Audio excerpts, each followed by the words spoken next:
Əvvəllər aldığımız məhsulların daha keyfiyyətli olduğunu yəqin ki, hər birimiz qəbul edirik. Bəs bunun səbəbinin markaların şeytani strategiyalar olduğunu bilirdinizmi? Aparılan araşdırmalara görə, qadınlar əvvəllər aldıqları paltarların daha dözümlü və ucuz olduğunu deyirlər. Kişi tərəfində isə məsələ daha da qəribə hal alır. Misal Renault'un 80-ci il model 45 illik maşını hələ də əla vəziyyətdə işləyir. İnsanlar onu dağa, bayıra sürür. Amma eyni markanın 2025-ci il 0 Clio'sunu aldıqdan 3 ay sonra xroniki problemlər çıxır və maşın təmirə gedir. Bu sadəcə bir keyfiyyət inişi deyil, milyardlarla dollarlıq bir strategiyadır. Bunun adı planlı köhnətmədir. Markalar məhsulları bilərəkdən qısa ömürlü və təmir edilə bilməyəcək şəkildə dizayn edirlər ki, səni davamlı alış-veriş bumerangına məhkum etsinlər. Yaxşı, bəs niyə?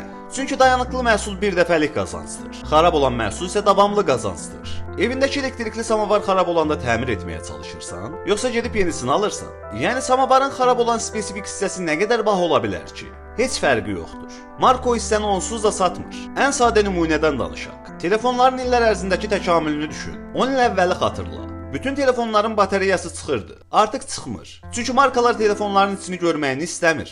Çünki içini nə qədər çox görsən sistemi bir o qədər də anlayarsan və beləcə bunu təmir edə bilərəm deyə düşünərsən. Amma görmədiyin bir şey sənə mürəkkəb, əlçatmaz və çətin görünür. Markalar da təbii ki bunu bilirlər. Başqa bir nümunəyə baxaq. Paltaryuyan və ya soyuducu xarab olur. Usta gəlib deyir ki bu təmir olunmaz, yeni motor almalısan. Amma motor maşından daha bahadır. Çünki markalar təmir edilə bilən hissənin əlavə istehsalını etmir. Əgər mütləq təmir olunacaqsa da, bunun marka tərəfindən edilməsini istəyir. Bunun nəticəsində əlavə olaraq təmirdən də pul qazanmış olurlar. Bir başqa nümunəyə daha baxaq.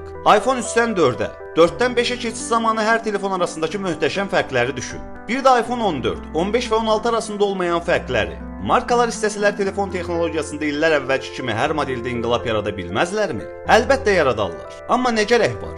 Eyni telefonları kiçik dəyişikliklərlə təqdim etməklərinə baxmayaraq, Azərbaycan kimi çox da varlı olmayan bir ölkədə sata bilmirlərmi? Biz müştəri yox, davamlı gəlir mənbələriyik. Ən acı həqiqət isə budur ki, bunu bilə-bilə hələ dalmağa davam edirik. Çünki sistem bizi buna məcbur edir.